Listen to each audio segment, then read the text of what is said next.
الحمد لله وكفى والصلاة والسلام على سيد الرسل وخاتم الأنبياء وعلى آله وأصحابه الذين أوفوا عهدا الذين هم خلاصة العرب العرباء وخير الخلائق بعد الأنبياء. أما بعد فأعوذ بالله من الشيطان الرجيم. بسم الله الرحمن الرحيم.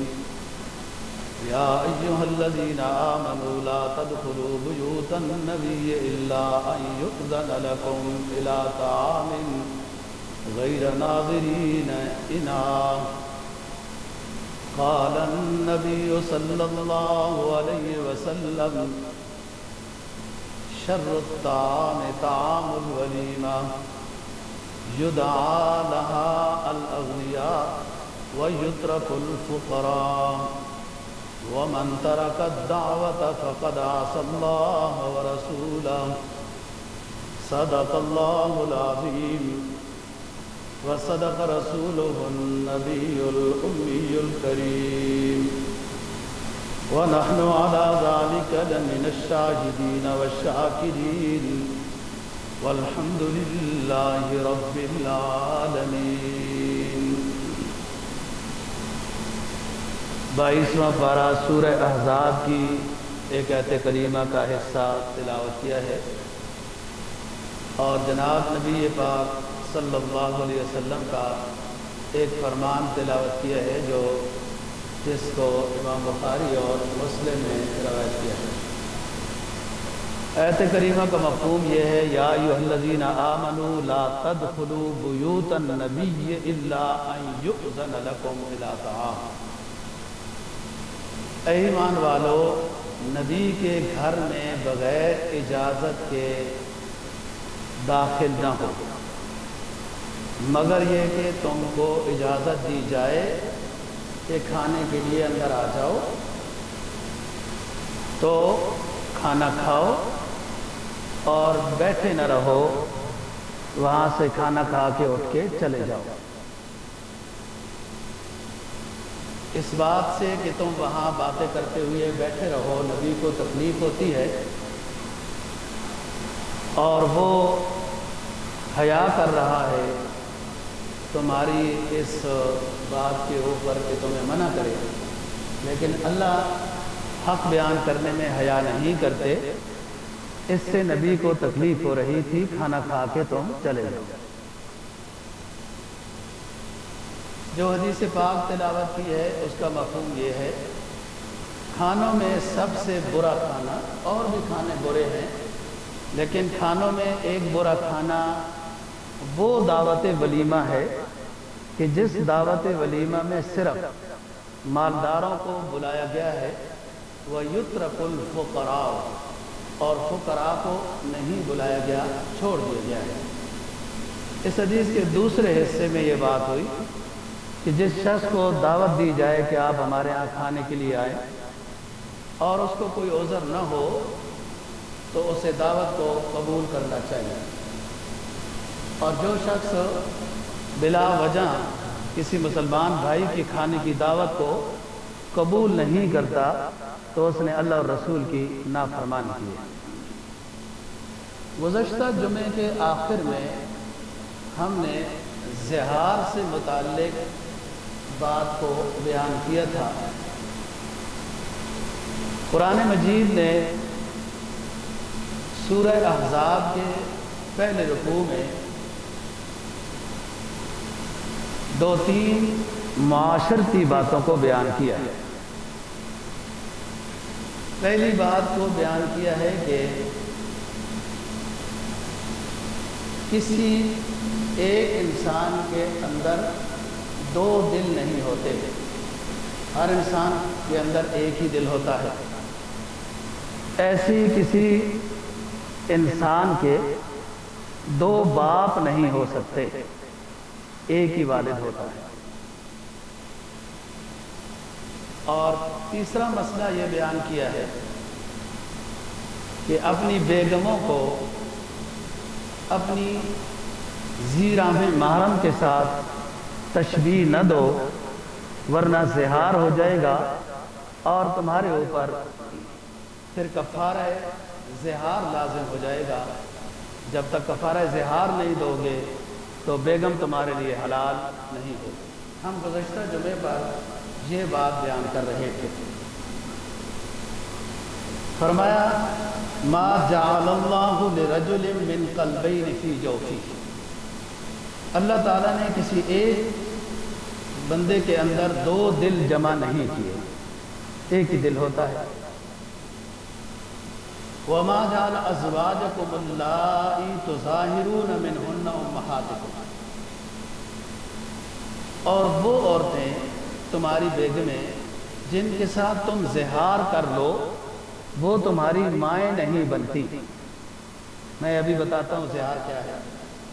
وَمَا جَعَلَ أَدْعِيَاكُمْ أَبْنَاءَكُمْ ذَلِكُمْ قَوْلُكُمْ بِأَفْوَاهِكُمْ، جن کو تم نے منہ بولا بیٹا بنایا ہے وہ تمہارا حقیقی بیٹا نہیں ہو سکتا، یہ صرف تمہاری منہ کی بات ہے کہ یہ میرا بیٹا ہے۔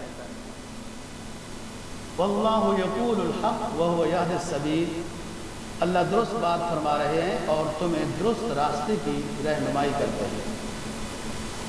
ادعوہم لآبائہم، بچوں کو بلاؤ ان کے جو والد ہیں ان کے نام کے ساتھ۔ هو اقسط عند اللہ، یہ تمہارے لیے زیادہ انصاف کی بات ہے، اللہ بھی اس کو پسند کرتا ہے۔ فَإِن لَمْ تَعْلَمُوا آبَاءَكُمْ، اگر کسی بچے کے بارے میں تم نہیں جانتے ہو کہ اس کا والد کون ہے، فَإِخْوَانُكُمْ فِي الدِّينِ، بس تمہارا بھائی ہے، وہ دینی بھائی ہے، بیٹا پھر بھی کسی کا والد معلوم نہیں ہے تو اس کا والد معلوم نہیں ہے تو چلو میں والد ہوں، ایسا نہیں، بس تمہارا دینی بھائی ہے۔ انما المؤمنون اخوہ، آپ اس کے باپ نہیں بن سکتے۔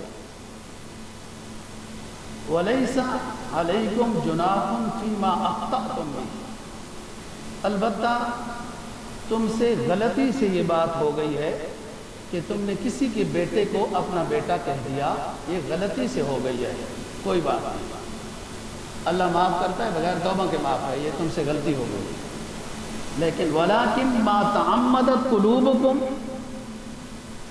اگر کسی کے بیٹے کو تم نے جان بوجھ کر اپنی طرف منسوب کرا دیا، نادرہ میں لکھوا دیا، کچھ کر دیا، جان بوجھ کر کسی کے بیٹے کو اپنا بیٹا بنایا اور نام بھی اپنا لکھا دیا ولدیت کی جگہ پر، یہ گناہ ہے اور اللہ سے گناہ کی معافی چاہو۔ تو ایک بات تو یہ ہو گئی کہ دوسرے کے بیٹے کو متبنہ بنا سکتے ہیں، منہ بولا بیٹا کہہ سکتے ہیں، لیکن حقیقت میں وہ آپ کا بیٹا نہیں ہے۔ متبنہ آپ کے منہ کی بات ہے، آپ کی محبت کی بات ہے، وہ آپ کا حقیقی بیٹا نہیں ہے اور آپ کا وارث بھی نہیں ہوگا، اور وہ بیٹا نہیں ہے، لہذا آپ کی بیگم سے جو بیٹیاں ہیں یا آپ کی جو بیگمیں ہیں، منہ بولا بیٹے کا آپ کی بیٹیوں اور بیگموں سے پردہ بھی ہوگا، وراثت میں بھی نہیں شریک ہوگا کہ بیٹا نہیں ہے، اور پردہ بھی ہوگا۔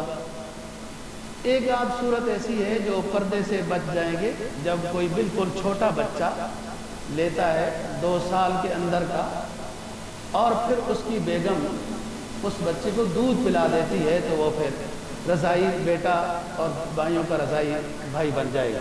ایسا کرنا ہو تو کسی عالم سے مشورہ کرنا چاہیے۔ اگلی بات کہ کسی کو بیٹا کہہ دیا، تمہاری بات ہے، بیٹا نہیں ہوگا، وارث نہیں ہوگا، وہ آپ کے جو گھر میں بچیاں بیگم ہے اس سے پردہ ہوگا، آپ اس کو کچھ دینا چاہتے ہیں تو ثلث مال سے وصیت کر سکتے ہیں۔ غلطی سے اس کو بیٹا کہتے رہے تو معافی ہے، جان بوجھ کر کیا تو گناہ ہے، اس پر توبہ کریں۔ یہاں جو اللہ تعالیٰ نے ایک رسم جاہلیت کی تردید رسول پاک صلی اللہ علیہ وسلم کے فعل مبارک سے کرائی وہ یہ ہے کہ جس طرح حقیقی بیٹے کی بیگم والد کے ساتھ زندگی بھر نکاح نہیں ہو سکتا، بندے کی حقیقی بیٹے کی بیگم بیٹا طلاق دے دیتا ہے، اس کی عدت گزر جاتی ہے تو باپ اس سے نکاح نہیں کر سکتا۔ یہی مسئلہ زمانہ جاہلیت میں لوگ متبنہ بنانے والے کے لیے رکھتے تھے کہ اگر لے پالک شخص اپنے متبنہ بیٹے کی بیگم ہے اس کو وہ طلاق دے دیتا ہے تو جس طرح حقیقی بیٹے کی مطلقہ کو باپ نکاح میں نہیں لا سکتا، ایسے مجازی بیٹا منہ بولا بیٹے کی بھی مطلقہ کو عدت کے بعد وہ لے پالک شخص اپنے نکاح میں نہیں لے سکتا۔ یہ زمانہ جاہلیت کی رسم، اس رسم کو رسول پاک صلی اللہ علیہ وسلم کے عمل مبارک سے اللہ تعالیٰ نے تردید کر دی۔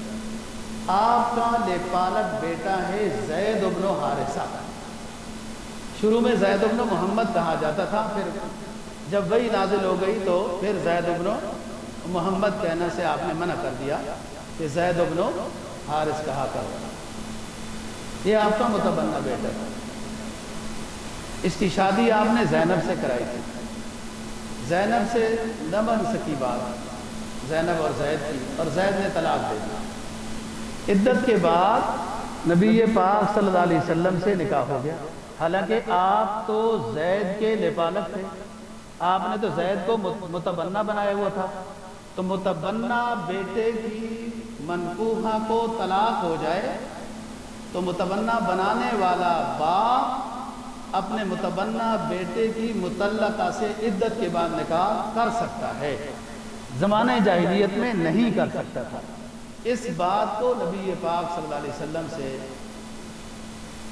رد کرایا گیا کہ جاہلیت کی یہ رسم غلط ہے۔ اس بات کو ہم آگے بیان کرتے ہیں۔ ابھی میں نے بتایا کہ زہار کیا چیز ہے، واللاتی تظاہرون منکم، اپنی بیگم کو کسی اپنی ذی رحم محرم کے ساتھ تشبیہ دے دینا، بیگم کے ساتھ زہار ہو جائے گا۔ ہر وہ عورت جس کے ساتھ اس شخص کی زندگی میں کبھی بھی شادی نہیں ہو سکتی،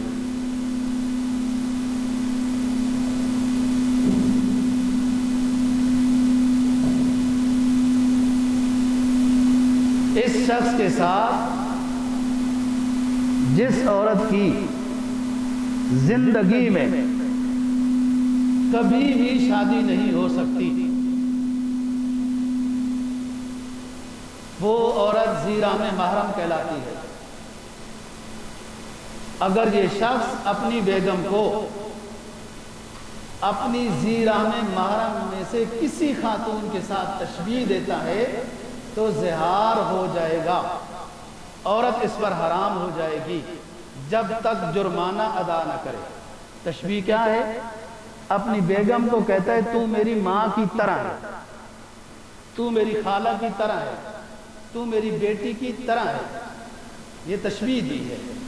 کسی صفت میں بھی تشبیہ دی ہے، زہار ہو جائے گا، ایسی غلطی نہیں کرنی چاہیے۔ اور کفارہ زہار کیا ہے؟ غلام آزاد کرنا، نہیں تو 60 روزے لگاتار رکھنا، نہیں تو 60 مسکینوں کو صبح شام کا کھانا کھلانا، اور جب تک یہ کام نہ کر لے اس سے پہلے بیگم کے قریب نہیں جا سکتا، یہ جرمانہ ہے، یہ زہار ہے۔ ہم بات کر رہے تھے کہ آپ کے متبنہ زید کی منکوحہ بعد میں مطلقہ سے حضرت زینب سے رسول پاک صلی اللہ علیہ وسلم نے نکاح کر لیا۔ حضرت زینب ہاشمی گھرانے کی ہے اور آپ کے پھوپھی کی بیٹی ہے، حضرت زینب بنت جحش۔ حضرت زینب کو جب طلاق ہوئی تو وہ کہا کرتی تھی، جب اس سے رشتہ اس کا پوچھا جاتا تھا تو کہتی تھی کہ نہیں، جب تک اللہ تعالیٰ میرا کہیں رشتہ نہ کرائے میں قبول نہیں کرتی۔ فلما قضا زید منہا وطرا زوجناہا، اے نبی جب زید نے زینب کو طلاق دے دی تو ہم نے آپ کا نکاح زینب سے کر دیا۔ جب یہ وحی آ گئی تو پھر آپ صلی اللہ علیہ وسلم نے عدت کے بعد پیغمبر بھی عدت کے بعد شادی کر رہا ہے۔ اتنی کیا سمجھے ہو، اتنی کیا جلدی تھی کہ عدت کے اندر ہی شادیاں ضروری ہو گئی ہیں۔ عدت گزارنا یہ فرائض اسلام میں سے ہے۔ کیا حکمت ہے قدرت جانے، امر ربی ہے بس۔ عدت کے بعد نبی نے، حضرت زینب کی عدت کے بعد نبی نے نکاح کیا، اللہ نے حکم دیا، نکاح ہو گیا۔ یہ رسم بد تھی کہ اپنے متبنہ کی متعلقہ سے نہیں شادی کی جا سکتی، تو اللہ نے نبی سے کرائی۔ یہ حکم جو جاہلیت کا تھا وہ ختم ہو گیا۔ لوگ باتیں کرے تو کرتے رہے، کیا ہوتا ہے۔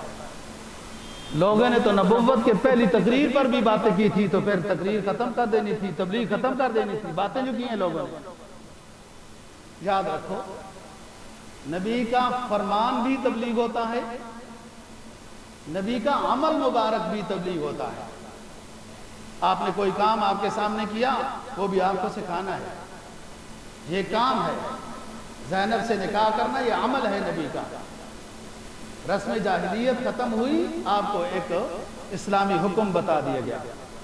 نبی کے سامنے کوئی کام کیا جائے، نبی کے سامنے کوئی کام کیا جائے اور نبی نے دیکھ لیا ہے اور منع نہیں کیا، تو وہ بھی تبلیغ رسول ہے۔ حضرت ابو ہریرہ رضی اللہ عنہ، بلی کو بچے کو کہتے ہیں، ابو ہریرہ بھی چھوٹے تھے تو بلی کا بچہ ساتھ ہوتا تھا، آپ نے کبھی منع نہیں کیا، کیوں ساتھ رکھتے ہو؟ ان کا نام بھی ابو ہریرہ پڑ گیا، اور ان سے جو کوئی پوچھتا تھا تمہارا نام کیا ہے تو وہ بتاتے بھی ابو ہریرہ تھے، حالانکہ نام عبداللہ تھا۔ کہ نبی نے یہ نام رکھا ہے، اس لیے بلی پالنا جائز ہو گیا، فرض نہیں ہے، جائز ہو گیا۔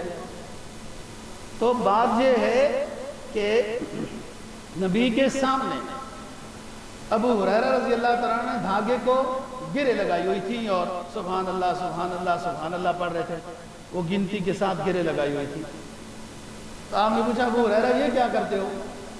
حضرت جی وہ تسبیح فاطمی کی وہ گنتی کر رہا ہوں، آپ خاموش رہے۔ تو یہ اس تسبیح مروجہ تسبیح کا جواز ہو گیا۔ اس وقت تو یہ مڑکے اور یہ پلاسٹک یا لکڑی کے موتی نہیں ہوتے تھے، جواز ہو گیا۔ حضرت علی، آپ صلی اللہ علیہ وسلم نے حج عمرے کے علاوہ کبھی گنجا نہیں کیا، اس طرح نہیں کیا۔ حضرت علی رضی اللہ تعالیٰ عنہ بس گنجا ہی ان کو پسند تھا، اسی حالت میں رہتے تھے اس طرح کے ساتھ۔ پھر تھوڑے سے بڑے بال ہو گئے، پھر گنجا کرا دیا۔ آپ کے سامنے بیٹھتے تھے، آپ نے کبھی منع نہیں کیا، تو یہ بھی سنت رسول ہے۔ اگر گنجا کرانا غلط ہوتا تو حضرت علی کو آپ منع کر دیتے۔ تو بات یہ ہے، حدیث کی بھی یہی تعریف ہے، فرمان رسول بھی حدیث ہے، عمل رسول بھی حدیث ہے۔ رسول نے جو کام کیا لوگوں نے دیکھا، الا یہ کہ اس کام میں نبی کی خصوصیت نہ بیان کر دی گئی ہو کہ زیادہ شادیاں نبی آپ کے لیے اجازت ہے، لیکن یہ خالصتاً لک، یہ زیادہ شادیاں صرف آپ کے لیے ہیں، یہ آپ کی خصوصیت ہے۔ امتی کے لیے مثنا و ثلاثہ و رباع، 2 یا 3 یا 4 کر سکتے۔ اور نبی کے سامنے کچھ ہو تو وہ خاموش رہیں، آپ منع نہ کریں، اس کو کہتے ہیں حدیث کی اصطلاح میں تقریر رسول۔ فرمان رسول ہو تو بھی حدیث، عمل رسول ہو تو بھی حدیث۔ رسول کے سامنے کام ہوا ہو، آپ خاموش رہے ہوں تو بھی وہ حدیث ہے۔ تو آپ صلی اللہ علیہ وسلم نے جب زینب سے نکاح کر لیا تو پھر اس کے بعد دعوت ولیمہ کی ترتیب منعقد ہوئی۔ آپ صلی اللہ علیہ وسلم نے ہر شادی پر، اپنی ہر شادی پر دعوت ولیمہ کی ہے۔ یہی وجہ ہے، کبھی ہم اس پر تفصیل سے بات کریں گے، آج موضوع اور ہے کہ بعض حضرات کے نزدیک دعوت ولیمہ سنت ہے، بعض کے نزدیک مستحب ہے، اور بعض کے نزدیک واجب ہے دعوت ولیمہ۔ بہرحال صاحب حیثیت شخص کو دعوت ولیمہ کرنی چاہیے، یہ سارے مسئلوں پر عمل ہو جائے گا، اور بہتر وہی بات ہے کہ خلوت میں بیٹھنے کے بعد دعوت ولیمہ کی جائے۔ لیکن اگر مجبوری ہو کہ مہمان آج بھی آئیں اور پرسوں بھی آئیں اور مشکل ہے سنبھالنا، تو پہلے دن بھی اگر دعوت کر دی جائے تو دعوت ولیمہ ہو جائے گی، ایسی کوئی بات نہیں۔ دعوت ایک اعلان ہے، یہ چوری چھپی لو میرج نہیں ہے، یہ شادی ہو رہی ہے، ایک اعلان ہے، ساری دنیا دیکھ لے فلانے خاندان کی لڑکی فلانے خاندان کے ہاں آئی اور فلانے لڑکے کے ساتھ اس کا نکاح ہوا۔ نکاح کا معنی بھی اعلان ہے، تشہیر، تو دعوت ولیمہ بھی ہے۔ تو آپ صلی اللہ علیہ وسلم کے تمام شادیوں کے اوپر دعوت ولیمہ ہوئی، لیکن یاد رکھنا سب سے بڑی دعوت ولیمہ حضرت زینب رضی اللہ تعالی عنہا کی شادی کے اوپر آپ صلی اللہ علیہ وسلم نے کی ہے۔ اچھا، کئی دفعہ دعوت ولیمہ کیسے ہوئی آپ سنو۔ ہم تو یہ امت خرافات میں تباہ ہو گئی نہیں، حقیقت روایات میں گم گئے، امت خرافات میں گم گئے۔ علامہ اپنا دکھ کہہ کے گئے، ہم نے شریعت کو نہیں دیکھنا ہے، رسم و رواج کو دیکھنا ہے، اور جو قطعی الدلالہ، قطعی الثبوت قرآن کی آیات احادیث جو متواتر ہیں ان کو نہیں، ضعیف روایتوں کی طرف چلتے پھرتے رہنا ہے۔ دعوت ولیمہ ایک اعلان ہے، اس کے لیے ضروری نہیں ہے کہ کسی بڑی ہوٹل میں جانا، اور پتنی وہ کیا ہوتی ہے اور ایک چیز مارکی شارکی، کوئی ضروری نہیں، اپنی حیثیت کے مطابق گھر میں بھی دعوت ولیمہ ہو سکتی ہے۔ ہاں، زمانہ رسول صلی اللہ علیہ وسلم جو مدنی دور کا ہے، بہت شادیاں آپ کی ہوئی، حضرات صحابہ کی بھی ہوئی، کسی کی دعوت ولیمہ مسجد نبوی میں نہیں ہوئی۔ آج نئے نئے ڈرامے آ گئے ہیں، نکاح مسجد نبوی میں ہوئے، دعوت ولیمہ کسی نے روڈ پہ کر دی، گراؤنڈ میں کر دی، کسی نے اپنے گھر کر دی، اور لوگوں کے گھر بھی اس وقت کوئی فارم ہاؤس نہیں ہوتے تھے۔ یہ نیا اسلام، لوگ نا شہرت چاہتے ہیں، تو یہ جو 1400 سال پرانا اسلام ہے اس کو اگر بیان کریں گے تو شہرت ہوئی بھی نہیں، ہر کوئی تو وہی بیان کر رہا ہے، میں کوئی نواں کٹا کھولوں نا تب تیری شہرت ہوگی، یہ بات ہے۔ دعوت ولیمہ اور فلان اور ڈھمکان، جناب مسجد یہ ہوتی ہے، مسجد یہ ہوتی ہے۔ مسجد رسول نے خود بتا دیا، ذکر و اذکار کی جگہ ہے، نماز کی جگہ ہے، تلاوت کی جگہ ہے، اعتکاف کی جگہ ہے۔ نکاح مسجد نبوی ہوئی ہے، ڈرامہ بازوں نے اپنی شہرت کی خاطر، ڈرامہ بازوں نے اپنی شہرت کی خاطر مسجد کو دعوت ولیمہ کا مرکز بنا دیا۔ آپ کا 10 سالہ دور ہے مدینہ کا، آپ کی بھی شادیاں ہوئی، حضرات صحابہ رضی اللہ عنہ کی شادیاں ہوئی، کوئی ایک بھی دعوت ولیمہ مسجد نبوی میں نہیں ہوئی۔ اور آپ کے زینب کے اوپر جو دعوت ولیمہ ہوئی، ابھی میں بتاتا ہوں، جگہ بھی تنگ تھی، اس کے باوجود مسجد نبوی میں دسترخوان نہیں لگایا گیا، مسجد نبوی خالی پڑی تھی۔ اسلام سمجھنا ہے قرآن حدیث سے، اسلام سمجھنا ہے اسلام کی اینک لگا کر، یورپ کی اینک لگا کر، اور لوگوں کو متاثر کرنے کے لیے اپنی شہرت کے طور پر ایک نئی چیز کو اسلام میں داخل کرنا، یہی رسم ہوتا ہے، یہی بدعت ہوتی ہے۔ تو بعض دفعہ دعوت ولیمہ اس طرح ہوئی کہ آپ نے فرمایا صحابہ کو، کسی سفر میں بھی ایسا ہوا کہ آپ لوگوں کے پاس جو کچھ ہے لے آؤ، جو کچھ لے آؤ لے آؤ۔ کسی ساتھی نے ستو لائے، کسی نے اتنے چھوارے لائے، کسی نے کچھ چیز لائی، کسی نے، آپ نے فرمایا سارے ادھر دے دو، سارے مجھے ہدیہ کرو۔ سب نے کہا حضرت ہدیہ، کہا سارا لمبا پھیلا دو، میں مالک ہوں نا اس کا، جو کھجور یا ستو یا جو روٹی آپ لوگوں نے دی ہے، آپ نے مجھے ہدیہ کر دی ہے، اس کا مالک میں ہوں، اب میں مالک ہوں، میں نے فلانی عورت کے ساتھ شادی کی ہے، اس کو پھیلا دو، یہ میرا دعوت ولیمہ ہے۔ دیکھو دعوت ولیمہ ایک عام سادہ چیز کے ساتھ ہو گیا. اچھا بعض لوگ جو صحیح معنی میں عالم دین نہیں ہوتے نا اور دین کے پھیلانے کا ان کو سفیٹا ہوتا ہے,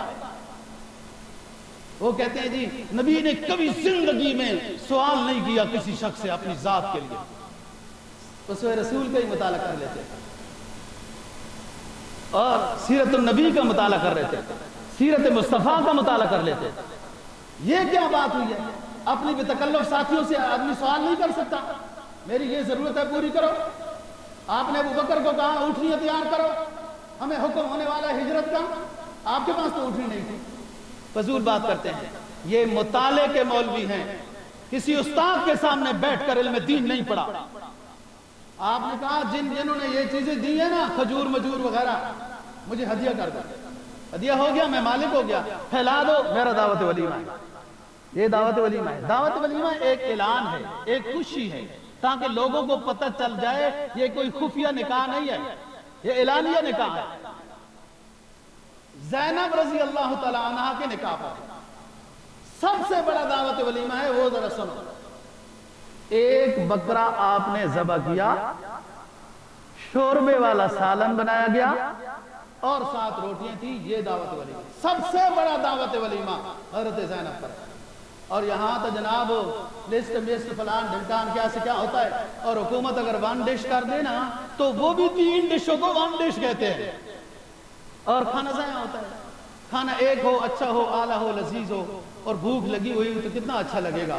4-5 کھانے ادھر ادھر سے لالچی ہاتھ مار مار کے سارا خراب کر دیتے. تو یہ سب سے بڑا دعوت ولیمہ. اس میں کچھ بے ترتیبیاں ہو گئی اور ابھی تک پردے کا حکم نازل نہیں ہوا تھا. حضرات صحابہ رضی اللہ عنہ کو آپ نے بلایا کہ حضرت زینب کی شادی پر دعوت ولیمہ ہے اور زینب کے کمرے میں ہے. دیکھو مسجد نبی خالی تھی, میں ان الٹے سیدھے ان سکالروں کو, ان دانشوروں کو دعوت دینا چاہتا ہوں کہ مسجد نبوی سن 5 ہجری میں بن چکی تھی, چھت تھا اس کا, سایہ تھا اس میں, آپ کے گھر کے متصل تھی. آپ نے دسترخوان مسجد نبوی میں نہیں لگوایا ورنہ آسانی تھی. آپ سمجھ گئے میری بات. تو ٹولے بنائے گئے, یہ 5-7 بندے آئیں کھانا کھا کے چلے جائیں, 22 بندے آئیں کھانا کھا کے چلے جائیں. اور حضرت زینب رضی اللہ عنہ جو ابھی جس کی شادی ہوئی ہے وہ اسی کمرے میں ہے اور دیوار کی طرف وہ منہ کر کے سالن ڈال کے دے رہی ہے, اور ایک بچہ ہے وہ جو روٹیاں رکھ رہا ہے. 5-7 صحابہ کھانا کھاتے ہیں چلے جاتے ہیں, دوسرے آتے ہیں. اس واقعے سے بڑی اور کیا بات ہے؟ جن لوگوں نے مسجدوں کو دعوت ولیمہ کے طور پر استعمال کیا ہوا ہے ان کو یہ سمجھ نہیں ہے. یہ قرآن کی آیت ہے.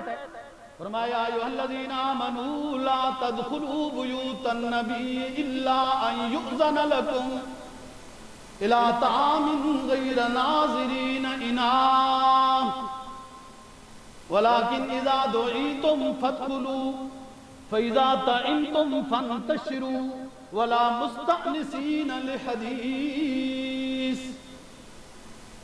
ایمان والو, میرے نبی کے گھر میں بغیر اجازت کے داخل نہ ہو جاؤ. جب دعوت ولیمہ کے لیے بلائیں تو آ جاؤ, اور جب کھانا کھا لو تو نکل جاؤ. کھانا کھا کر بیٹھے ہوئے آپس میں گپ شپ نہ لگاؤ, میرے پیغمبر کو تکلیف ہوتی ہے. اور لوگوں نے بھی کھانا کھانا ہے, اور نہ کھانا بھی ہو, اور لوگوں نے نہ کھانا بھی ہو تو تب بھی کھانا کھا کر رخصت لینی چاہیے. اللہ یہ کہ میزبان کا دل ہو کہ آپ لوگ بیٹھے, یا جہاں کہیں کھانا ہے 9 بجے رات کے اور ہم وہاں 6 بجے ہی جا کے بیٹھ جائیں. اب وہ میزبان ہمیں سنبھالے یا کھانا بنوائے, اتنا جلدی بھی نہیں جانا چاہیے. اور کھانا کھا کر اگر انہیں تکلیف نہ ہو, وہ چاہتے ہیں کہ آپ لوگ بیٹھیں تو ٹھیک ہے بیٹھنا, لیکن اگر ان کو تکلیف کا اندیشہ ہے جیسے یہاں پر نبی کو ہوئی تو آپ لوگ اٹھ کر چلے جاؤ. قرآن مجید کی آیت ہے, سورہ احزاب ہے, 22واں پارہ ہے.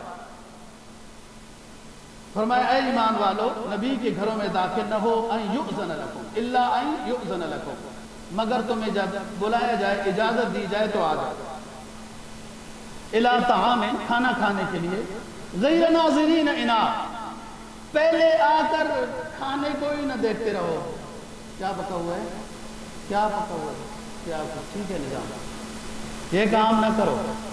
غیر نہ میں یہ آج کل کی بات کر رہا ہوں، وہ تو اونچے لوگ تھے نا، پہلے ہی جا کر بیٹھ کر ادھر ادھر کھانے کو نہ دیکھتے رہو۔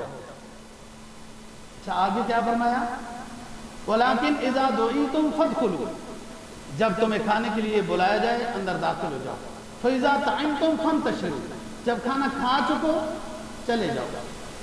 وَلَا مُسْتَأْنِسِينَ لِحَدِيثٍ إِنَّ ذَلِكُمْ كَانَ يُؤْذِي النَّبِيَّ، اور وہیں کھانا کھا کر بیٹھ کر گپے نہ لگاتے رہو، اس سے نبی کو تکلیف ہوئی۔ وَيَسْتَحْيِي مِنْكُمْ، اور نبی آپ کو کہنا نہیں چاہتے تھے کہ اٹھ کے چلے جاؤ کھانا تو کھا لیا ہے، حیا کر رہے تھے۔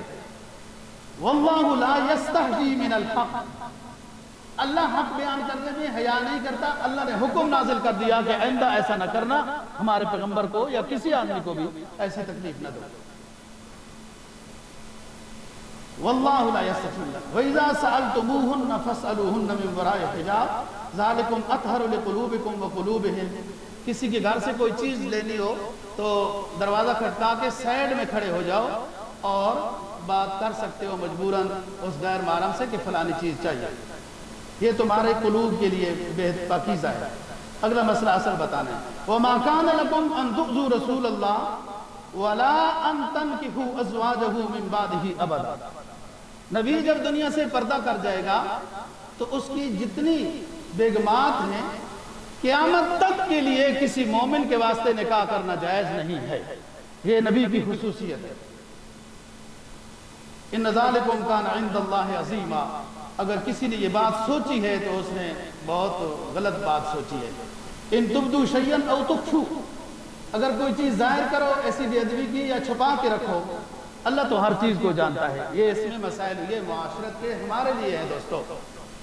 اب لوگ جو وہاں بیٹھ گئے، اور یہاں بھی اسی طرح ہی ہوتا ہے، چلو شادی حالوں میں دعوت ہو تو وہاں پہلے بیٹھنے میں کوئی حرج نہیں ہے، کھانا کھانے کے بعد بھی بیٹھنے میں کوئی حرج نہیں ہے، اللہ یہ کہ ہوٹل والی کہیں کہ نکلو وہ دوسری پارٹی آ رہی ہے تو مہمان کو تکلیف ہو رہی، خصوصاً گھروں میں جب کھانا ہوتا ہے تو پھر کھانا کھانے کے بعد رخصت لینی چاہیے۔ اگر میزبان کو ضرورت ہے تو وہ کہہ دے گا کہ نہیں آپ لوگ تھوڑا سا بیٹھیں۔ یہاں پر یہ بات ہوئی اور پردے کا حکم نازل نہیں ہوا تھا، یہ بات یاد رکھنا، پردے کا حکم اب نازل ہو رہا ہے۔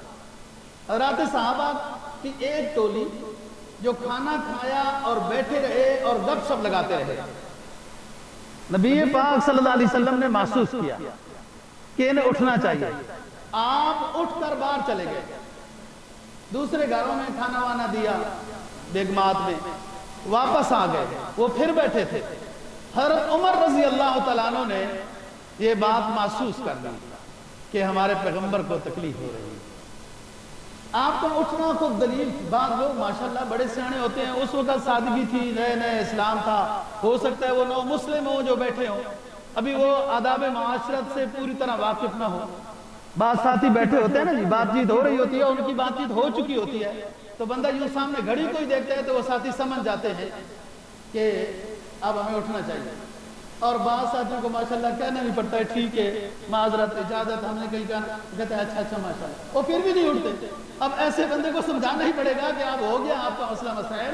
اور بعض لوگ یا تو وہ مسئلہ مولوی صاحب سے پوچھتے ہی نہیں، اگر کوئی مسئلہ ہو بھی صحیح تو دور سے ہی کھڑے ہو کر، او بابو تو مالدار ہے تو اپنے گھر ہے، چودھری ہے تو ادھر ہے۔ سنت رسول یہ ہے کہ آ کر استاد کے پاس ادب سے بیٹھو اور مسئلہ پوچھو۔ اور بعض لوگوں کو مسئلہ ہوتا ہی نہیں ہے، صرف وہ کھڑکی آدھی کھلی تھی، وہ آج اوپر والا دروازہ بند تھا، کھلا نہیں تھا، اسی کام کے لیے انہوں نے مولوی صاحب کو رکھا ہوا ہے۔ یہ نہیں پتا کہ ہمارا مولوی صاحب چند عرب جانتا بھی ہے، کوئی مسئلہ مسائل بھی سیکھ لیں، کھڑکی بند تھی تو کھل جائے گی۔ یعنی وہ ایسے خاص بندے ہیں، بعض کبھی بھی مولوی صاحب کو نہیں ملیں گے، جب ملیں گے تنقید پر ہی ملیں گے، مسئلہ مسائل علم ان کو سارا آتا ہے۔ سمجھ رہے ہو بات؟ اور بعض مولوی صاحب کے پاس آ کے مسئلہ پوچھنے آئے ہیں، ادھر دیکھو یہ مسئلہ پوچھنے آئے ہیں، یہ مسئلہ پوچھنے آئے ہیں شاگرد ہیں، سمجھ رہے ہو بات؟ اتنا تو ادب سیکھو یار، علم دین پڑھنے گئے ہو، سیکھنے گئے ہو۔ میں اسی وقت کہہ دیتا ہوں ناراض ہو گیا تو شام کا کھانا وہ نہیں دے گا، تو پہلے کون سا وہ دے رہا تھا؟ یہ جب میں اس کو ٹوک دوں گا نا، زندگی بھر وہ انشاءاللہ جس طرح کسی بڑے کے ساتھ ملنے جائے گا تو یوں نہیں مسئلہ پوچھے گا، یوں بیٹھ کر۔ سمجھ رہے ہو بات؟ تنبیہ نقد ہے، تنبیہ ادھار نہیں ہوتی، نقد تنبیہ سے اصلاح ہوتی ہے۔ ادھار ہو پرسوں ترسوں، پھر کسی دن بتائیں گے نمازی ناراض نہ ہو جائیں، چند بھی نہیں دیں گے، ہو جائے گا بابو، کوئی بات نہیں، اسلام مقدم ہے۔ تو آپ حیا کر رہے ہیں، بتانا چاہتے ہیں نہیں بتا رہے۔ حضرت عمر معلوم محسوس کر گئے، حضرت عمر نے عرض کیا حضور پردے کا حکم نازل ہونا چاہیے، آپ اعلان فرما دیں۔ آپ نے فرمایا بھائی ہونا تو چاہیے، لیکن اللہ پاک کا حکم ہوگا تو ہم اعلان کریں گے۔ اچھا اس سے ایک مسئلہ اور بتانا ہے، حضرت زینب دعوت ولیمہ کا سالن خود ڈال کر دے رہی تھی۔ ایک تو تکلف کا وہ پتہ نہیں ہے، ہمیں ہندوؤں نے سکھایا، کس نے سکھایا؟ وہ یو عورت بیچاری پر اتنا کچھ ڈال دیا، گرمی ہے سردی ہے، سردی ہے تو سردی سے مرے کیونکہ ریشمی کپڑے کڑھائی والے ہیں، اوپر چادر ہونے گی تو شوشہ ختم، گرمی ہے تو گرمی سے مرو شوشہ، کوئی ایسی بات نہیں تھی۔ ہم نے ان تکلفات میں، اچھا ان وہ پرانے قلعے والوں نے بھی پھر وہ 5000 کے سوٹ کو 40,000 کا لگایا ہوا ہے، خام کسی کام کا نہیں، ایک ہی دن بھی نہیں پہنا جا سکتا۔ زینب کی آج شادی ہوئی ہے، خود دعوت ولیمہ کا سالن ڈال رہی ہے، اور عام چودھری کی، کسی رئیس کی، بادشاہ کی، اس شخص کی کیا بیگم ہے؟ یہ اس شخص کی بیگم ہے جس کا لقب سید دو جہان ہے، اس سے اونچا کوئی شخص نہیں ہے، ان سے اونچا پھر اللہ رب العزت کی ذات ہے۔ اچھا کھانا ڈال کے دے رہی، اور پردے کا حکم نازل نہیں ہوا۔ یار جہاں بات توجہ سے سننی ہے، آگے جا کے ایک نتیجہ نکلے گا۔ پردے کا حکم نہیں، زینب نے دیوار کی طرف منہ کر کے، ایک حیا کی شکل جو عورت کے اندر ہوتی ہے اس صورت میں منہ مردوں کی طرف نہیں کیا ہوا، دیوار کی طرف کیا ہوا ہے منہ، اور کھانا ڈال رہی ہیں۔ پردے کا حکم بعد میں نازل ہوا، کیوں؟ اب یہاں پر ایک بات سمجھیے، عورت کی فطرت میں حیا ہے۔ اسلام نے تو حجاب کا حکم نازل کیا، وہ ہم بتائیں گے، لیکن فی الجملہ ہندو بھی، بدھ مت بھی، اور دیگر پرانے عرب بھی، یہ سارے لوگ پردے کرتے تھے۔ عورتیں سمجھتی تھی ہم حیا والی ہیں، حیا کا تقاضا یہ ہے غیر محرم کو نہیں جسم دکھانا۔ اسلام نے تو بعد میں آ کے کہا یہ گند جو ڈالا ہے نا سارا، یہ یورپ نے ڈالا، ننگ دھڑنگ بنا کے، اور سارے مسلمان بھی کافر بھی یورپ کی اس اقتدا میں لگے ہوئے ہیں۔ وہ بدبختو سوچو، عورت کا ایک ایک سوٹ لاکھوں میں آتا ہے، اس سے محروم کر کے تمہیں پھٹی ہوئی جینز کی پینٹیں پہنا لی اور ننگا پھرانے لگ گیا، یہ تمہیں اس نے عزت دی ہے۔ لیکن یہ ناقصات و عقل و دین ہے نا، یہ مخلوق عورت کی، یہ نہیں سمجھتی یورپ نے آزادی دی ہے، پھٹی ہوئی پتلونیں وہ بھی آدھی پہنا دی۔ یہ اس یورپ نے گند ڈالا۔ پہلے غیر مسلم قومیں بھی فی الجملہ حیا کرتی تھی، پردہ تھا ان میں۔ اور یہاں بھی دیکھ لو کہ پردے کا حکم نازل نہیں ہوا، نبی کی بیگم دیوار کی طرف منہ کر کے بیٹھے۔ حضرت عمر نے کہا حضرت جی کہہ دیتے ہیں ان کو اٹھ جاؤ۔ آپ نے فرمایا خیر ہے اٹھ جائیں گے، 2-3 ناراض تو نہیں ہوں گے، لیکن چلو۔ وہ علامہ کیا کہتا ہے؟ فرمایا گلا نہیں کہ گریزاں ہیں چند پیمانے، گلا نہیں کہ گریزاں ہیں چند پیمانے، نگاہ یار سلامت رہے تو 1000 میخانے۔ بیان کر دیتے ہیں، حق بتا دیتے ہیں، کلمہ حق کہہ دیتے ہیں، اگر ناراض ہوں گے تو چند ہیں یہ، چند کی ناراضگی کو قبول کر لیتے ہیں اگر نگاہ یار سلامت ہے۔ میرے محبوب پیغمبر کو تکلیف نہ ہو، اسے اندر باہر آنا جانا نہ پڑے، یہ سلامت رہے تو ہزار چیزیں دنیا کی ہر شے ہماری ہے. گلا نہیں کہ گریزاں ہیں چند پیمانے، نگاہ یار سلامت رہے. میرا محبوب پیغمبر امام الانبیاء سید دو جہاں رحمت للعالمین سلامت رہے تو ہر شے ہماری ہے. حضرت عمر نے یہ تجویز دے دی، اور حضرت عمر بھی عظیم شخص تھے. اندر کا نظام کوئی ایسا گولڈن تھا، اتنی شفافیت تھی. کئی مقامات پر نبی کے پاس آ گئے، حضرت صاحب آپ حکم فرما دیں یہ کام ایسا ہونا چاہیے. حضرت صاحب آپ یہ حکم فرما دیں یہ کام ایسا ہونا چاہیے. آپ فرماتے عمر صبر کرو، ہمارے حکم سے قانون نہیں بنے گا، اللہ تعالیٰ دیکھ رہا ہے، اللہ کی طرف سے حکم آ جائے گا ہم بیان کر دیں گے. یہی طواف کے ٹائم پر ہوا نا. حضرت عمر نے کہا، نبی نے کہا ہو جائے گا، اللہ کی طرف سے آ جائے گا بیان کر دیں گے. وہی آ گئے. فرمایا ہمیں حضرت عمر کی تجویز کے اوپر اپنا قانون بنا دیا ہے. فرمایا وَاتَّخِذُوا مِن مَقَامِ إِبْرَاهِيمَ مُصَلًّى. اے میرے محبوب پیغمبر، ہمیں اپنے عمر کی رائے پسند آ گئی ہے. آئندہ مقام ابراہیم پر طواف کے بعد 2 گانا واجب ادا کرنے ہوں گے. اب یہاں پر بھی عمر غصے میں ہے، اور یہ غیرت ہے. وہ بندہ گناہ کر کر کے غیرت کو ختم ہی کر دے تو پھر کیا ہو جائے گا. اب تو غیرت کا مطلب سمجھانا پڑتا ہے، ہوتا کیا ہے. تو حضرت عمر آپ سے عرض کر رہے ہیں، حضرت جی پردے کا حکم کرا دے. سارے آئے ہوئے دعوت ولیمہ، اور اس دعوت ولیمہ میں سارے لوگ تھے، غریب بھی امیر بھی، بڑے صحابہ چھوٹے صحابہ، اور یہی مسنون ہے دعوت ولیمہ. فرمایا شر الطعام طعام طعام الولیمہ یدعا لها الاغنیاء ویترک الفقراء. برا دعوت ولیمہ وہ ہے جس میں صرف امیروں کو بلایا جائے، غریبوں کو نہ بلایا جائے، وہ برا دعوت ولیمہ. اپنے دعوت ولیمہ میں عزم عام رکھو. اللہ نے جب دیا ہے اپنی حیثیت کے مطابق دعوت ولیمہ ہونی چاہیے، اپنی حیثیت کے مطابق صدقہ بھی ہونا چاہیے. یہ بات یاد رکھنا. آپ کے پاس حیثیت نہیں تھی، ساتھیوں کو کہا جوش ہو جمع کرو، آپ نے دعوت ولیمہ ہو گئی. آج کچھ تھی پوزیشن، آپ نے بکرا ذبح کیا، شوربے والا سالہ بنا، سالن بنا، ساروں نے کھایا. دعوت ولیمہ تو ہو جاتی ہے 10 ڈش ہو یا 1 ڈش ہو، اپنی حیثیت کے مطابق دعوت ولیمہ ہو، صدقہ بھی ہو. اچھا میں ایک درمیان میں مسئلہ بیان کرتا جاؤں. بعض لوگ کہتے ہیں ہم بڑی پابندی سے صدقہ کرتے ہیں، لیکن ہمارے مسئلے مسائل ہوتے رہتے ہیں، دھوکہ ہوتا رہتا ہے. میں ان کو جواب دینا چاہتا ہوں کہ آپ ضرور صدقہ کرتے ہیں، لیکن اپنی حیثیت کے مطابق نہیں کرتے.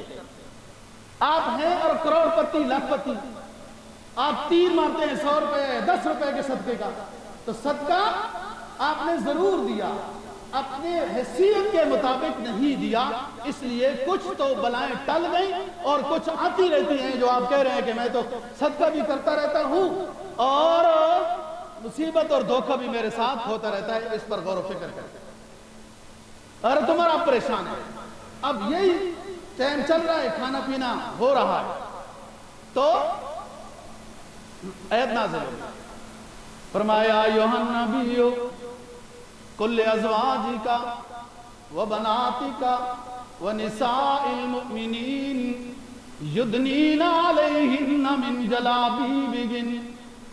اے نبی، اللہ فرما رہے ہیں ہمیں عمر کی بات پسند آ گئی.